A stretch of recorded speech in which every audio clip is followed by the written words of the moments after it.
good afternoon, everyone. My name is James Cape. I am the current president of the Intel Alumni Network, and we are having a panel discussion today in our series around life after Intel titled Consulting 101, Roadmap to Your Success. Joining me today are Joanne and Ken Rutsky, both of whom I had the pleasure of working with when I was at Intel. And in fact, when I did go off and start my own consulting business after Intel, Joanne was actually my first client when she was at SanDisk, but we'll talk more about that later. I've spent 36 odd years in tech. I spent the first 18 years at Intel from 83 to 2001 in a variety of sales, marketing, business development, and venture roles. I went on to start my own consulting business with the help of some former Apple employees who connected me not only to a great network of 1099s to work with, but also into projects with the top leaders in the high-tech industry. I went on then to do a venture-backed rescue with none other than John McNulty, another Intel alum. We ran that business for 5 years and sold it successfully at the beginning of 2015. And since then, I've been more or less retired, taking the occasional consulting gig.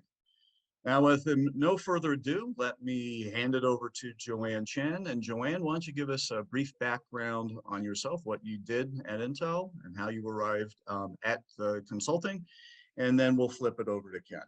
Joanne, go ahead. Hi, everyone. I'm Joanne Chan. I had the pleasure of working for Intel. I'm going to date myself back in the 90s. And I did the Intel Inside program when it first launched. We did the strategy. In fact, I worked with Ken on the second revision of that strategy. So I have had the pleasure of working with both Ken and James while I was at Intel. After that, I had some children, and then it was during the dot-com bust, and things just didn't seem to be as important as it was back then. I mean, I literally in the 90s working at Intel, the culture was very, you were basically all in or no in, there's no halfway. And after the kids, it was like, okay, I need to do something else. And so then I went and I worked, I did several stints in high tech. But then, after a while, developing some more skills, you all and we all, having been successful Intel employees, we actually have something of value to offer to the workforce and the work world. And so I said, hey, I have some really good skill sets. I'm going to just do my own business and work with people I like instead of doing the fake high smile and then pretending I liked them when I really didn't. Sorry for being honest, but at this point in time in our careers, in my career, having been in high tech for 20, 30 years plus, what's meaningful career-wise now is finding meaningful work, not just work that has a steady paycheck. Do I like the people I work with? Do I like the clients I work for? Do I like the products or the things that we're trying to do? And so that's where I started doing consulting. And consulting is something that like James said, I can be selective about the projects that I take on. And actually, since I've done consulting, I also started my photography business. And then I also started my financial services and retirement planning business. So my brain is getting exercised in many different ways, and I'm meeting many different clients to accomplish things. So, if you've been at Intel for a while and you're thinking about doing your own thing, I highly encourage you to go and try it. Joanne, thanks. That's great. And I should mention, by the way, folks, that we do not have the chat window enabled. Please submit any of your questions to the Q&A radio button at the bottom of your channel bar. And with that, hey, Ken, why don't you give us your kind of Intel pedigree and how did you arrive here at this world of consulting? Yeah, thanks, James. Well, my Intel pedigree is brief. I was there for a brief moment in time, a blink of an eye compared to many Intel alumni. I was at Intel for about 2.5 years, a little less, although it was a very formative 2.5 years for me, both from a personal as well as a professional development perspective. After Intel, I spent about 15 more years in marketing operating roles in Silicon Valley with companies that you've heard of, like Netscape and McAfee, before McAfee was acquired by Intel. And then after that, for the last 14 years, I've been running my consulting thought leadership practice out of Menlo Park, and it's been awesome. And I think Joanne said something that reminded me of something one of my mentors said is do work you love with people you like the way you want. And I think that's really, when we think about, can you make a living, that's super important if that's important to you. But it's also, can you do it in a way that you like doing it, doing work you love with people you like? And I've been fortunate to find that in this consulting practice. Well, thanks, Ken. It's I think important to mention here that in the case of Joanne and Ken and I, is all of us really are at the end of the day sole proprietor type consultants, and our client base tends to be other high technology companies because we're all three of us working out of Silicon Valley. It's a target rich environment for those type of consulting opportunities. The consulting world, that said, is a very diverse one. And we're not talking about consulting like you were working at Accenture or Fiserv or a big strategic consulting firm. It's how do you practically put together a sole proprietor, what is likely going to be a sole proprietorship, what entity you should form, and how you're going to go develop, manage, price your business. So this is really, the session is intended to be a practical guide, but until we, before we get down to those details, I wanted to start with, some definitions. And Joanne, this is something that you and I have talked a lot about in the past, because we tend to spill over the line between consulting and contracting work. Why don't you give our participants kind of a little flavor on the similarities and differences between doing consulting and contracting? Well, contracting, Silicon Valley loves hiring contractors because they need people to do the actual work. They have defined tasks, either be it, large, like go manage a campaign or to go and take care of the social media or something. So it's a very defined box. And I think consulting is more in nautical terms, how do you turn a ship that is going in one direction into another way? And that requires thought leadership. It requires buy-in from the executive levels. That sometimes consulting is a long, strategically drawn out process because you have to get all the stakeholders engaged. But in contracting, the world to me is a little bit smaller, much more doable, because I've done contracting before, where I just go and I do the job that they require of me, and I can go home at night and nobody expects me to answer any emails. Yeah, that's a great way. And by the way, we're really going to talk about what you're hearing a lot is a lot about kind of the good. I'd like to pull from Clint Eastwood and say there's the good, the bad, and the ugly. So we'll be talking certainly about that. Ken, why don't I toss this one to you? Why do companies hire consultants in the first place? And then why don't you talk about the nuances between running a business and running a practice? Sure. Yeah, I think there's a couple of things. Obviously, you have a problem to solve and you don't have the team on board to do it, or the skills or the knowledge to do it. And that's fundamentally why people bring consulting in. There's a problem to solve, and I don't have either the people, oftentimes the bandwidth, and oftentimes the permission within the organization to do the work. Let me just explain what I mean by the permission, right? I deal a lot with CMOs, and new CMOs come in, and one of their tasks is to fix the messaging of the company. Well, a lot of them can do that, but the problem is if they do it, they may not get buy-in organizationally. And when you have a third party come in and facilitate and manage a process, it can create buy-in, and even that can be worth the money. And speaking of money, yeah, I can't resist but to say, to me, one of the biggest differences between consulting and contracting is contracting, you're typically paid by the hour.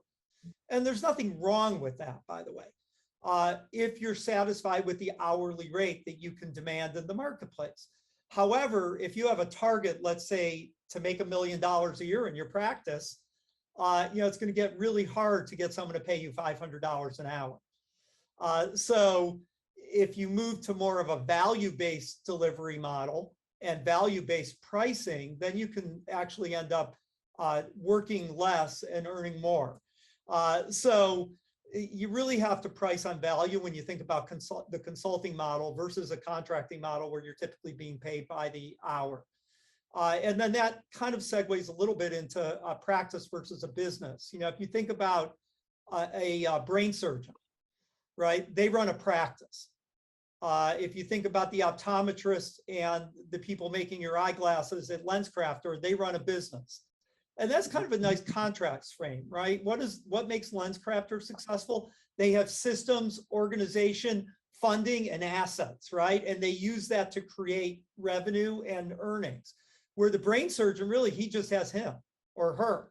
And so the value is in the practitioner, not in the systems around it. Now, that doesn't mean you don't need some systems, minimal, but you don't need capital investment to run a practice. You don't need a lot of other people, maybe a business manager. That probably is about as much as you might need to run a consulting or thought leadership practice. And by the way, the other thing is you don't create anything you can sell, right? So businesses create sellable assets. You sell your business when you're done running it. With your practice, you might unwind it for 10 years, but there's really nothing except you. So there's really nothing to sell. That doesn't mean you don't create value for yourself, because your whole goal is to make more than you spent. Or as that same mentor says, rock style your income, but don't rock style your lifestyle or your business expenses. Rock star your income, not your lifestyle. So that's part of it. Yeah, Ken, that's a great explanation. How I always kind of summed it up is there's 3 reasons that any company hires a consultant. They either don't have the skill set, don't have the bandwidth, or they want somebody to blame, or a combination of those 3, which is kind of what you said. I'd just be a little more positive on the third one, is they want someone to create success rather than blame for failure. Right. And I think one of the other things that's key is that at least for me, is particularly when you're doing consulting around a strategic direction that a company wants to make, you have to remember that when you're truly a consultant and not a contractor, is that the client may or may not accept your recommendation. And unlike you shouldn't let your feelings get hurt, right? If they don't do it, they don't do it. Doesn't matter if you did what you think the best work of your life on a particular project. If you got paid and the client's happy, you've succeeded, at least in my book. And a very senior consultant, regardless of whether or not your idea was implemented or not. Yeah, and remember, right, when you're a consultant or even a contractor, when it's over, the attitude of the company, whether you like it or not, is don't let the door hit you on the butt on the way out, because that's the way it is. You are not an employee. And with that, Joanne, what I want you to talk about is, how do you figure out, is consulting really for you or not? Because you got to have, for all the positives, there's some real negatives, and you got to have thick skin and be able to accept rejection. Right. Well, and going back to your last point, James, don't let the door hit you on your way out. I would say that applies to employees as well. Having been ripped more times having been ripped more times that I can count now, you just develop that attitude. Although it was interesting, because Intel was one of my first real career jobs, and basically I did bleed Pantone 285 for a long time, but I don't do that anymore. but going back to your question of how do you decide if consulting is really right for you is just you ask yourself, well, is there something I'm really good at doing? Am I good at writing, or am I good at messaging? Am I good at, sales? What am I, find what you're good at doing. And then figure out, what, going back to your budget, how much do I need to sustain my lifestyle while I embark on this. And there are those, if you're working somewhere else, this could be a side hustle, right? I can do contracting as a side hustle if it's designing a logo, which I do sometimes, or writing copy. I can do that as well. And so you kind of develop those. Does that answer your question, James? I mean, I want to Yeah, make sure I think it's, I think it's getting at it. I mean, part of at least the journey for me is thinking, and this is more kind of a existential personal right, journey, right? right, Is there right. was a, there's an old personal development book called What Color is My Yes, Parachute, right? It's like, in other words, what colors am I going to hang from? What am I all about? Right? right. Why And do I want to yeah, consult? Right? Is it, and I think, and going back to that question, it really is, I think most of us on this panel have really have gone all in on our careers. For example, I missed my child's first day of kindergarten because I had a sales team that wanted me in Japan. Um, and um, and it was something that, and I was expected to respond to emails at night and on weekends. And, and the question I had as a consultant for myself was, do I want a soul sucking job? Because, the higher you go up in the ranks at companies, the more of a personal sacrifice is required of you. Um, and so, this whole myth of unlimited vacations, I would really love to hear from people where, that are higher up that can't afford to take weeks on end, because they can say that, but it's really a lip service. So so for me, it was, how much do I want to devote to my career at the expense of seeing my children grow up, or family, It's in doing interesting. that. yeah, It's go ahead, interesting. Ken, and then we're going to Yeah. get to some audience cues. Yep. Yeah, it's interesting, Joanne, because this has become my career. So, it's the longest job I've ever had in a, going on 4-decade long career. It's the last job I'm likely to have. I'll never say never, but, and I think if is it for you, I'd say the first thing is, this is not a, you get to quit working and make money plan. It's not it's not a get rich quick plan. It's a get rich slow plan. So, it takes hard work. And I think anyone who is, in the mid to late part of their career has a lot of expertise. Guarantee it. All the people on this call are successful Intel alums. That means they're smart. They know how to do shit and get shit done, and they have expertise. And so the question is, how do you package and sell that expertise out into the marketplace in a way that, again, lets you do the work you want, the way you want, with people you like? And the other great thing, and this is where I'll disagree a little bit with James, is as you roll this practice, 95% of my business comes from repeat customers and repeat buyers. Either the company hires me again, or the buyer who moved from one job to another hires me again. And I think one of the ways that I've done that, and I'd love to hear your perspective on this, James, because it may be a little different, is I do care what happens after I leave. In fact, I care a lot. So I take extra care to make sure I set my clients up for success on the way out the door. And in fact, with many of my clients, I transition from project work to advisory work. And I make that part of the way I bundle my services. And the reason I do that isn't so much that I want the advisory work, it's that I want the stuff to work for them.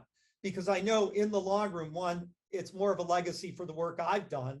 And two, it creates those referrals and those repeat buyers. So, client success after I walk out the door is super, super important to me personally. Oh yeah, don't get me wrong. I mean, Yeah. having a happy client after you do the deliverable is paramount, because if you're not Yeah. having a close to 100% rehire rate, you're not doing very well. My Right, only point right. was, so I was turning up the contrast on, remember, you're not an employee. You're Right. not going to be treated like one, you know.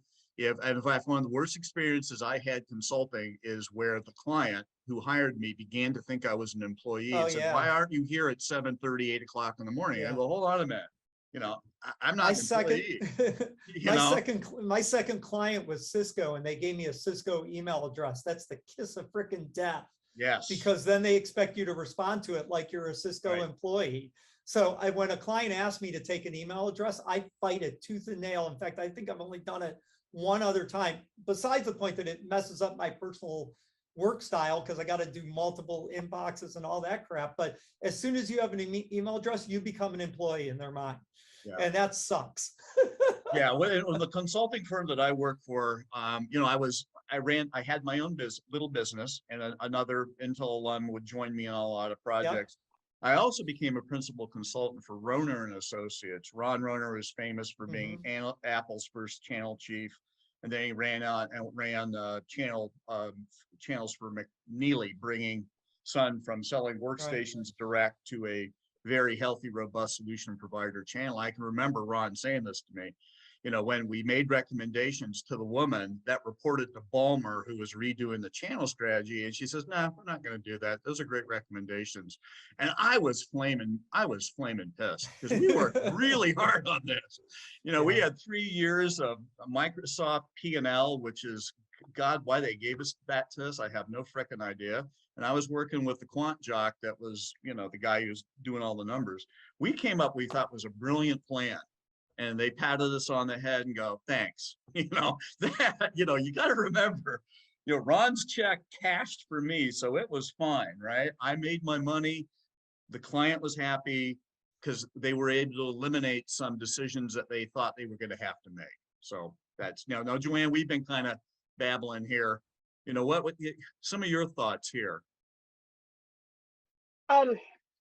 You know, I how basically, do you start? How do you start, right? How do you, let's flip to the audience you question. know, How do you start? Where do you get the connections? How do you get the business? you know, I think it really comes down to working your network, right? And there are some agencies that do, you know, hire, you know, contractors for hire. But I really think that, you know, the further you go along in your career, the more relationships you have with people who are, you know, who are responsible for P&L, or who can make those decisions to bring somebody in. So you know, and you know, I think that work is not just about the work; it's about the relationships and the impact that you make in the lives of the people that you touch. So, you know, I think that that's how I started, and I was very fortunate, because one time I remember I just finished a project. I didn't know where my next contract was going to be coming from, because that's the other thing as a consultant. You not only have to do the work, but you have to do the work to find work as well. So it is a slow get rich. It's not even a get rich quick scheme. It just kind of pays the bills. But I was just driving one day, out of the blue, somebody, a former coworker, called me and asked if I would be interested in helping her out. And that's, you know, that's what led me to one of my contracting gigs. So it's not, you know, I think, you know, from a consultant, I just enjoy the process, and I enjoy, you know, creating, because I'm a creator. I create messaging, I create creative assets, websites, and things like that. And so people really have to dig in and look inwards and say, what do I like to do? and how can I make a difference and how can I add value somewhere else? Well, I think that both you, Ken, and you, Joanne, have said, I think, the same thing, and I completely agree with the what you've both said, is that deciding to do a consulting business is as much a lifestyle and lifestyle decision as anything else. Because to Ken's point and to your point, Joanne, you're not going to get filthy stinking rich doing this. If you're going to go get filthy stinking rich in Silicon Valley, you go to a hot startup, get a lot of stock options, and win the lotto, right? Yeah, This is a don't see your family on nights and weekends. yeah, But the Yeah. other thing about being a consultant is you kind of lose some of the umbrella coverings um, of being an employee, but then you're an entrepreneur. So I had to go and find my own health insurance. And Ken, because we're friends on Facebook, I remember all the times that you were complaining about Don't get me what's started. happening. I Oh, know, yeah. but we have to pay our own health care. We have to Right. fund our own retirement plans, which we do. But again, in terms of starting our own business, we get to write a lot of stuff off. I Yeah. mean, I don't know. I'm Asian. I don't like to pay taxes. And anytime I could get a deduction, I get really happy. Yeah, I mean, I think there's a couple of things floating around here. One, I'd say, how do you get started, which was kind of the question, right?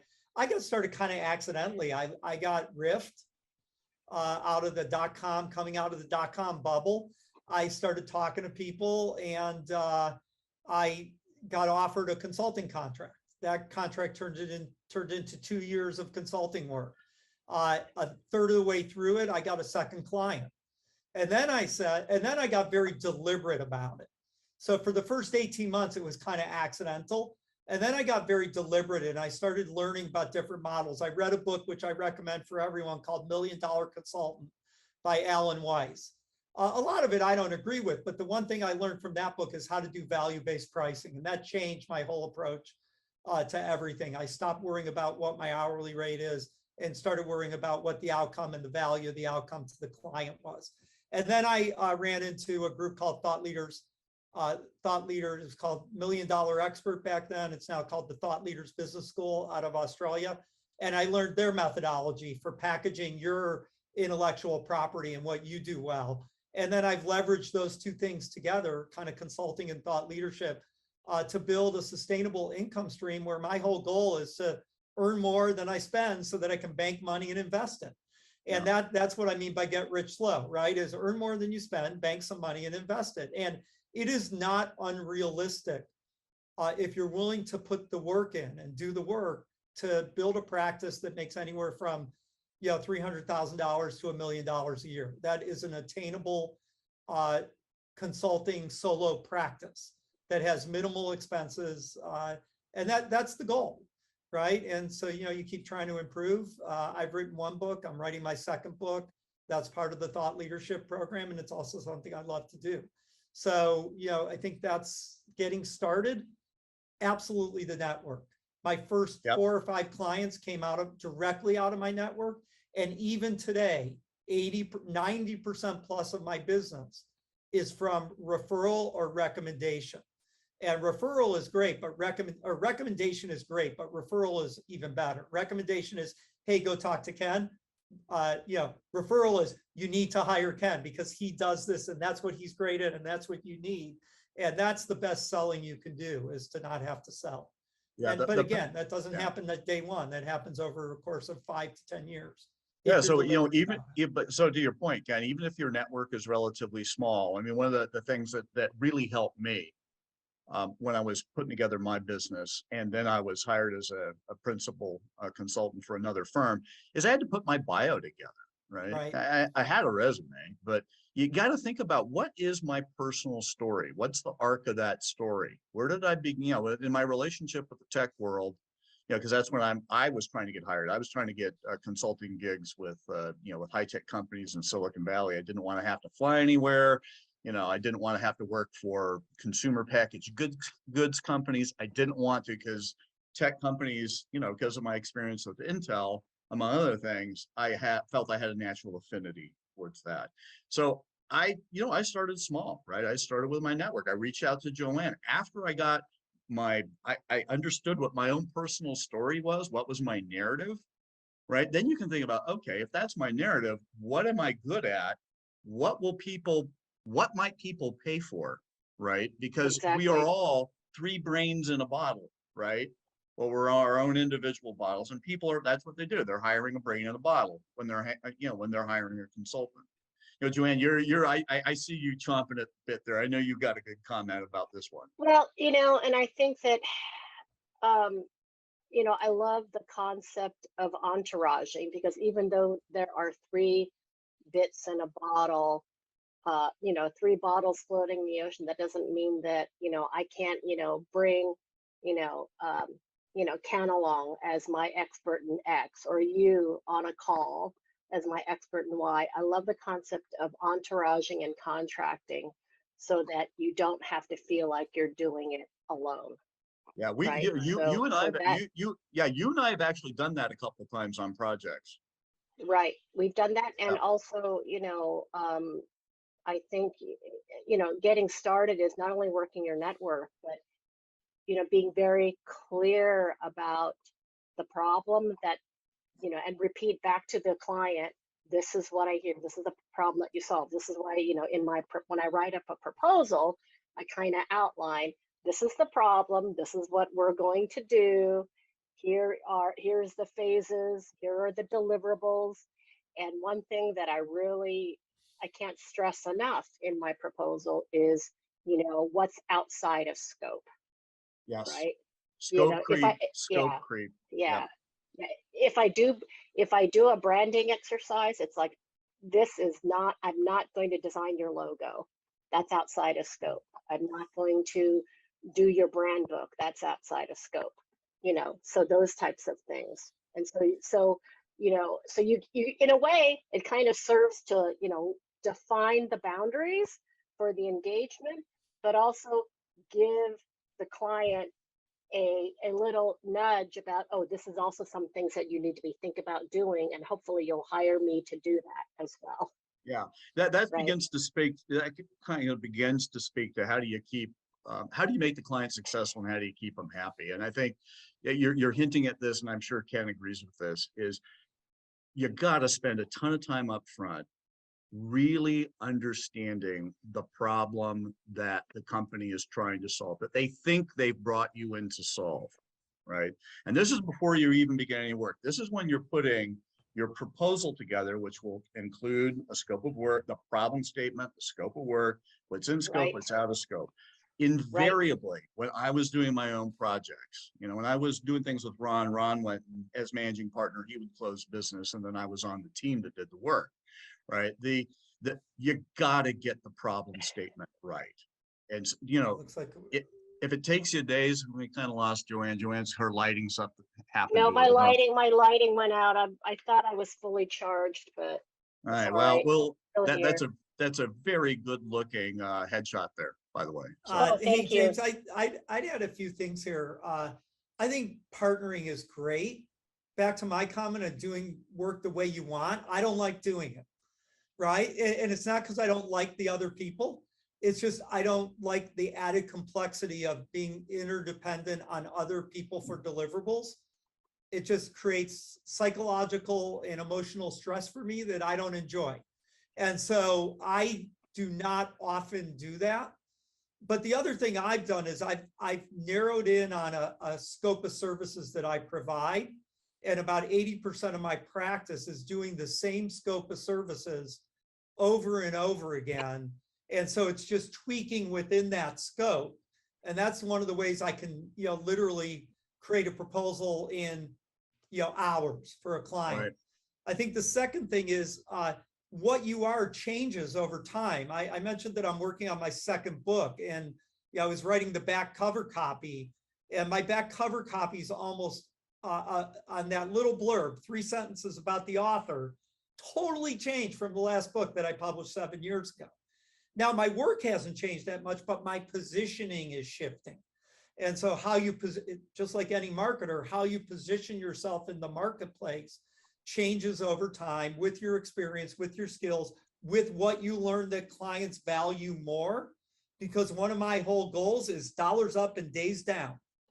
get more money, work less. That's one of my personal goals. So understanding how you deliver value, what's valuable to your customer, and positioning yourself in a way to deliver that, super, super important to the second half of the journey, which is scaling and succeeding. Right. Hey, well, that kind of gets to, how do you make sure you have a happy client? How do you guarantee that you're delivering value and success? And we all spend a lot of time, well, Ken, 2.5, 3 years at Intel, Joanne and I longer, but we all were schooled in the same things. How do you manage the process of keeping the customer delighted? And I assume you don't wait to the very end to get feedback. How do you manage client happiness through the process of doing the work, I think is really the question we're trying to get to. I think the first thing is what we've talked about, is having a well-defined scope and expectations. Here's what I'm coming in to do, and doing it. And that includes well-defined deliverables up front.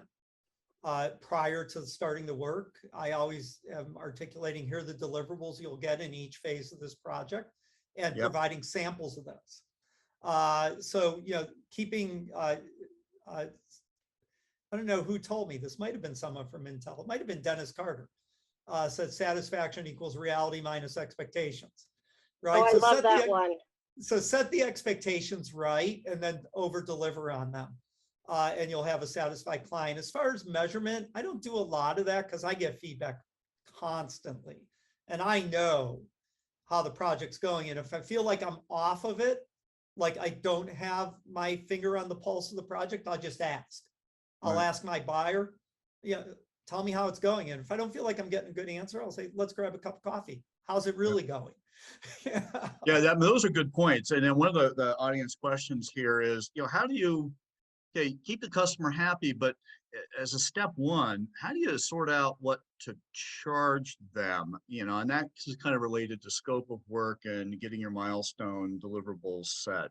Joanne, how do you, when you're thinking about, like, if you're going to do a website project, what do you think about in terms of how do I scope it? How do I price it? Well, I kind of look at, basically you have to determine, okay, how much can I live on, right? And you have to decide also, is this client going to be a one and done, or is there, future work? Because you could do, if, it's almost like the first project of the client's like the first date. I really don't, I kind of know, how it's, what I want out of it. But I don't really know how it's going to go. So I kind of, do some things to kind of limit the amount of work I have to do. And then I also ask myself, how much do I want to make? Do I really like this company? Is there something that, do I like the person that I'm going to be working for? And then I kind of define it. And you could go on a daily rate. Like when I do a website, it's like, okay, I kind of know how much time it takes for me to do a certain task, and then I price it accordingly. I don't do an hourly rate on my proposals. Right. It's really by the project, because the value you bring is in that, and not necessarily. Kind of to add to that, Joanne, one of the things I always ask, is there an existing budget for this kind of project that you're doing? That helps too. Yeah, and that way, because a lot of times, quite frankly, at least in my experience, customers, again, it goes back to the problem statement. People really haven't thought through what problem they're trying to solve. And I would spend a lot of time iterating with them to figure out, how big is the bread box, right? And then is there an existing budget to fund what I am doing? Right. These are, by the way, to you and Ken, these are some of the practical questions we're getting from the audience. I'll add a couple other thoughts on pricing, because I think it's a really important topic. First of all, my experience with frientoring other beginning consultants, meaning giving them mentoring, but I'm not making money for it, so it's frientoring, is that 95% of people underprice themselves. They underprice themselves. And here's how they underprice themselves.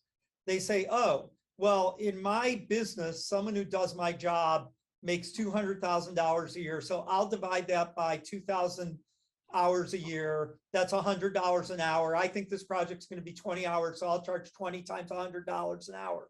Where what they don't realize, or they say, so here's the way you should do it. You say, I want to make $500,000 a year in my consulting practice. Okay. That I have 2,000 hours like everyone else every year. But a third of those hours are going to be to developing my processes. A third of those hours are going to, or 20% of those hours are to selling. So that leaves me only 1,000 hours to charge. So if I want to make, just to make the math easy, $1 million, whatever number you want, in 1,000 hours, I have to charge $1,000 an hour. Now you see why you don't charge by the hour, by the way. So Right. now you say, okay, I've got a project. I think I can do 20 of these projects. And so I need to charge $50,000 for each of those, equivalent to that $1,000 rate, because I think that's how long they should take. Now that's internally. You, as Joanne said, I would never expose that to the client, right? So I'm giving you the behind the scenes view. To the client, hey, I'm going to help you accelerate your go-to-market. And I think you can take your leads from 2 per every 100 that come into revenue to 10 to every 100 that come into revenue. How much is that worth to you? Well, it's worth a ton. Okay, great. Then this $100,000 project should be a piece of cake for you to pay for. Or this $30,000 project is easy money to pay for. And then the other thing is be smart about what the market bears. Projects I do range from people who can't do it and say they can, who charge an hourly rate of $10,000 total, to McKinsey doing it for $1.5 million. I charge between 60,000 and 100,000 because I consider myself the low end of the high end. And that's how I'm kind of positioned. Now I'm moving to position that up, but there's a certain ceiling to which people will pay a Ken Rutsky versus a McKinsey or an Ogilvy, right? Which is probably in the $100,000 to $120,000 range for the kind of work I do.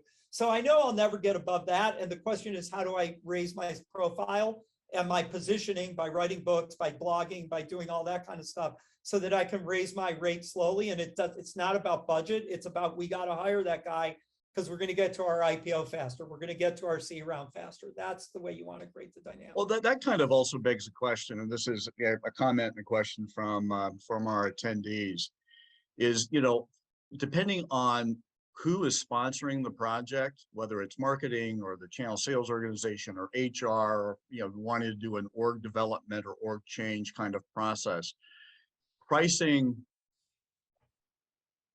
based on the types of projects can be challenging at times. Joanne, any thoughts on that? You do have to look at what the market will bear. And sometimes, asking the what's your budget question is really important, because, sometimes if you have to get 3 levels of approval, the decision-making process to actually get the work started takes longer.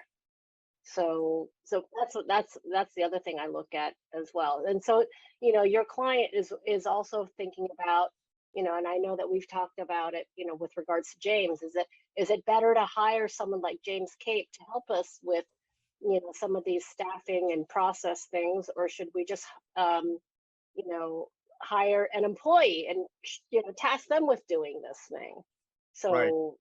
So I think you're always going to be up against that, but it really, I just think that can be tough too, and Well, The other thing, go ahead, Joanne, Ken, you and then mentioned- I got it. You go ahead, Ken, and Yeah. then I'm gonna need to. I'll just be really quick. Joanne Segue here. mentioned this. Joanne mentioned this at the beginning. It's what's your goal? So if you're just starting out and you want to create referenceable customers, then it almost doesn't matter what you charge them.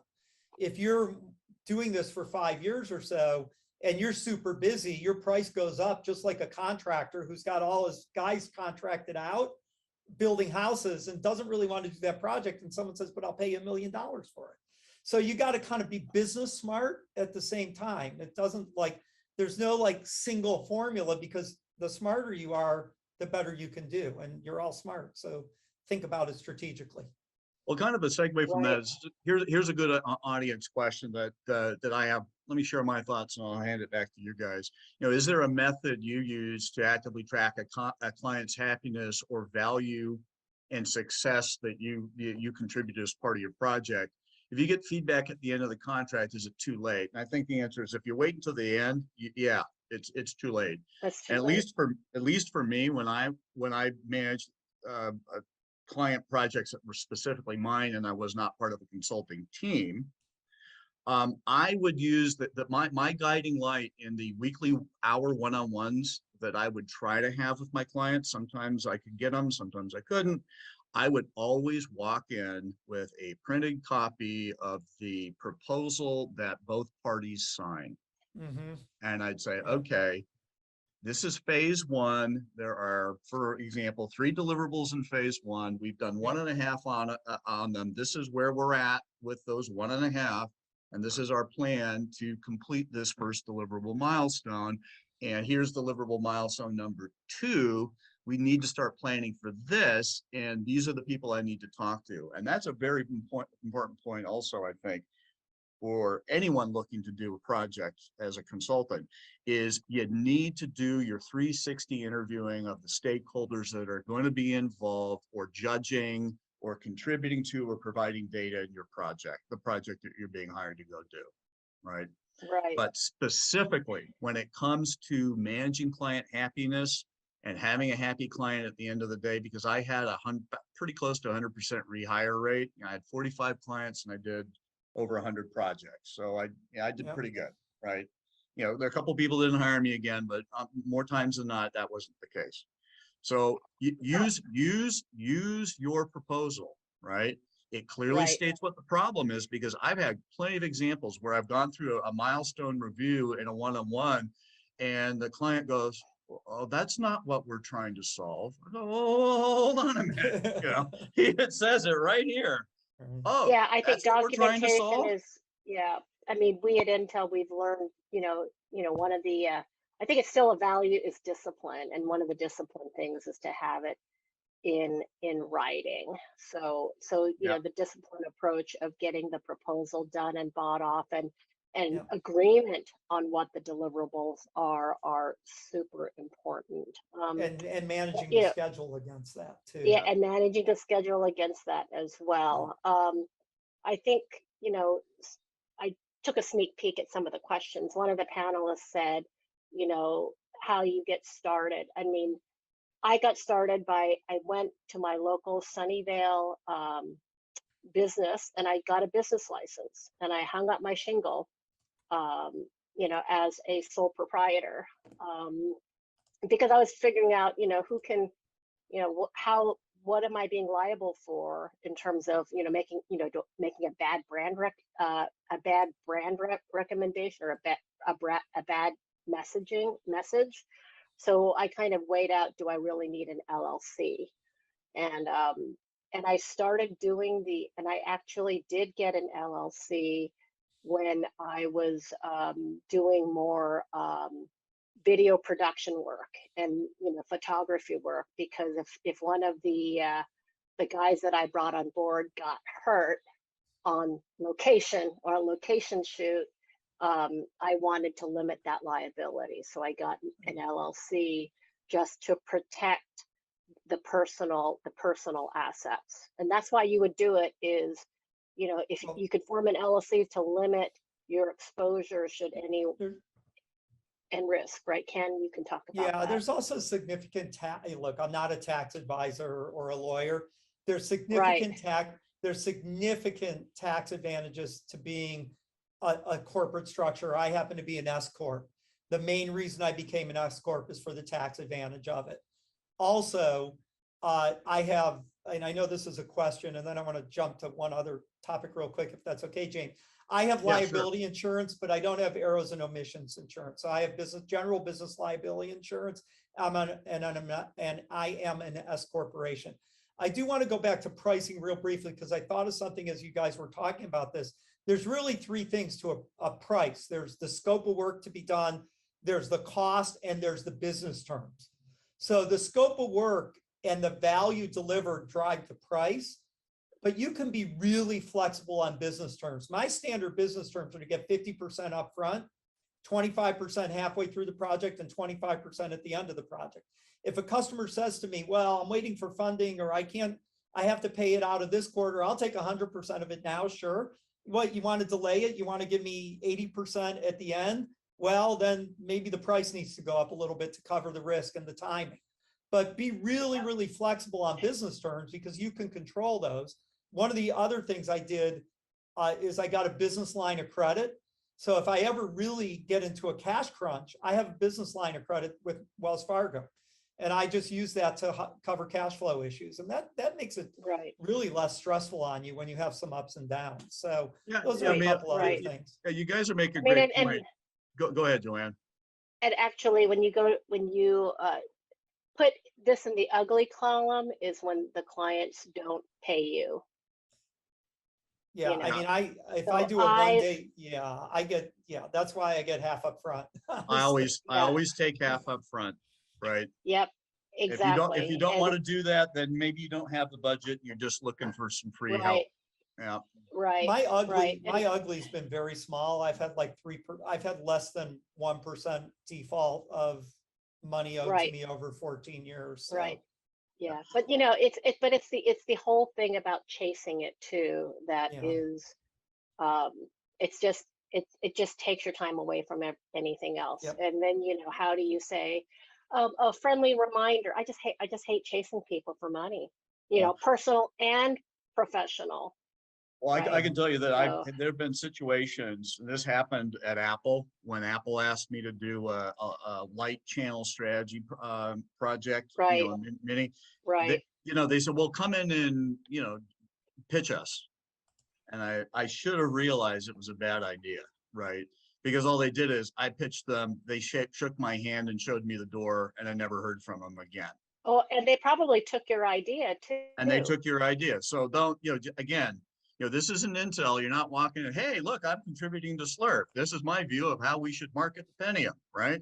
No. Yeah, and that's the other thing, for some, in your proposal, I would not give away the farm, and I would not give away the solution specifically to solve their problem, because then you've just basically written yourself out of some business. Yeah, so don't do work as part of your proposal. That's a general rule. Exactly. Well, exactly. I would agree with that, as long as your job is understanding this problem, scoping the work, understanding your deliverables and pricing.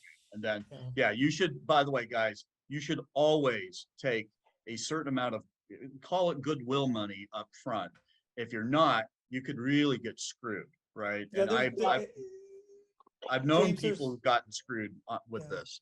There's a question about contracts, so if I can just jump on that. Yeah, let's do contracts. But before we get off, we talked about entity, right? Yeah. Right, Ken, and I you have a lot of really good thoughts on entity. We've talked a bit about it. We only got about 7 minutes left. What do you think about entity? What should I form? Should I be a sole proprietor, do nothing? Should I do an LLC? Should I do an S corp? When should I make that decision? Those kinds of things. I was about a year into my practice. My accountant showed me the numbers of being an S corp, and I hired my lawyer, called the Online Lawyer Guys. It was like $300 to become an S corp. I mean, it's super, super easy. And I incorporated in California. And I haven't really thought about it since. There's been no reason. Every 2 or 3 years, my accountant anytime there's a change in the tax laws, my accountant will run the taxes as a sole proprietor versus an S corp and decide whether I should stay an S corp or not. And so far, I've stayed an S corp for 13 years. Yep. Yeah, Joanne, it sounds like you've used LLCs as a way to shield, because that, besides the tax advantage. Yep. Well, I was a sole proprietor for a long time. I mean, it wasn't, because I actually was one of those consultants that actually had it as a side hustle as well. So I wasn't able to write off as much as I did, but I still did. But I started to do the LLC because I really wanted to protect the assets that I did, my personal assets. I would and say everyone just start as a 1099 contractor. And exactly, it's 1099, super sole easy. proprietorship, Yeah. you know, you could, Okay, so here's a question, okay, so taking off that, should I, right when I begin, should I have a physical office, just a PO no, box? Should I do a website? no. So, Joanne, so here's what what are your I, thoughts? How do you here's, get started? you know, here's what I did. You don't have to have a physical office. I mean, even now when you do your resume, they don't, you know, in the old days, you had to put your address on your resume. Now it's just your cell phone number and email. I actually, and for an LLC, because it's public, I didn't want my residential address to be, you know, In the searchable in a filing, public right? record, right? Yeah, So I actually have a office, a mailing address, you know, 100 South Murphy Street, Suite 200. You know, if you, a lot of lawyers and a lot of lawyers use that address as well. So it's basically, and it's not a PO box. So if someone's actually there collecting mail, if I wanted to schedule a meeting with the client, I have office space that I could rent out. So it's, I have a virtual office. yeah. And Annalisa, I do have I have a website, not for my consulting. I have a website for my photography and my financial services, simply because the consulting part is something I'm not, it's something that I enjoy doing, but I really just want the referrals. So I'll give the quick answer. I've had an office of some kind or another for 13 years because my home situation doesn't physically, not emotionally or spiritually, doesn't really support me working from the home office. It's halfway between the living room and the laundry room, and we have 4 kids. So, you know, it's not a place to do real work. So I've had an office by need. And I have a website, it's kenrutsky.com. It's part of my practice strategy is to brand myself. That's not for everyone. I created the website probably 3 years into my practice. So you don't need it to start, and you don't need an office ever. But if you need an office, you know, get an office. Yeah. Hey guys, this is a great discussion. We're getting a little bit of a drop off, but still got almost 70 people on. Let me read a comment here from Maddie. S Corp and LLC have very similar tax and liability protections. By the way, she is our behind the scenes, gives the Intel Alumni Network legal advice. She's been very helpful. S Corp and LLC have very similar tax and liability protections. I would always recommend forming a corporation. It is usually under $50 and the forms are online. Signed, a lawyer who used to advise in small business formation, including entity creation for none other than There the you Intel go. Alumni Network. There you go. Awesome. Howard Jacob, our president emeritus, could comment mightily on this topic. Say, guys, we're almost at the top of the hour, and I'm happy to keep going as long as we don't get drop off. But we should. Why don't we move to some parting thoughts? Ken, why don't we start with you? So, I mean, go back to the seminal question we started with, right? Which is, hey, is consulting right for me? And I made the decision, yes. What do I do tomorrow morning? So I'd say 3 things. If you have expertise and you want flexibility, consulting's an awesome option for you to make a very significant and meaningful career choice. It's not a hobby. It's not something only retired people do on the side. It can be that, but it doesn't have to be that. I'd say you get started by going out there and book 10 coffee meetings with people who are in your target. Figure out who your target market is. I sell to HR in technology companies. Book 10 meetings, coffee meetings. Hey, Joanne, I'd love to just come and chat with you and find out what's going on in your world.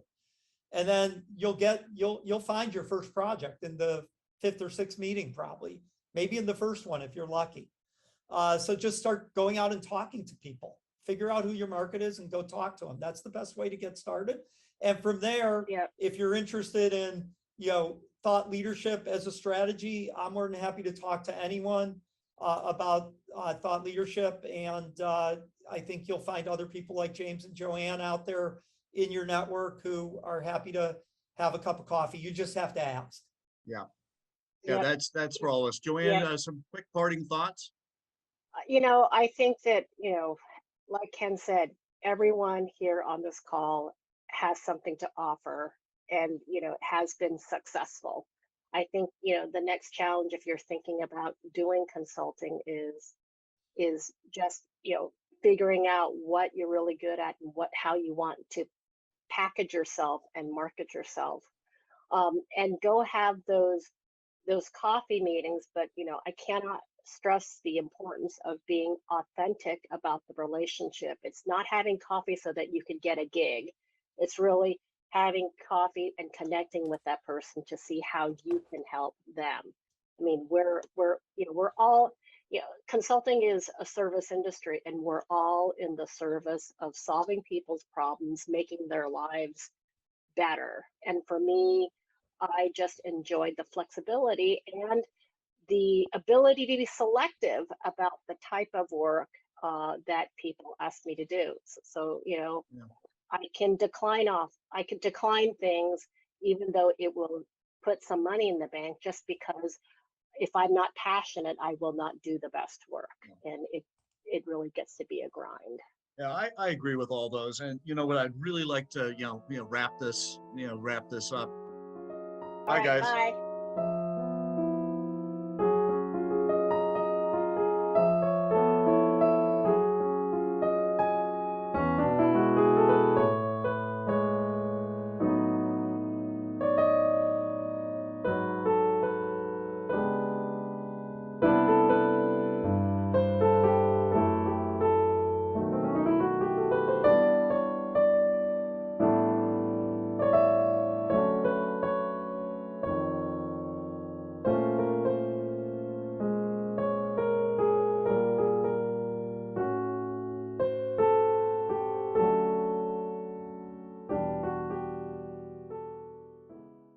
All right, everyone go get their martinis on now.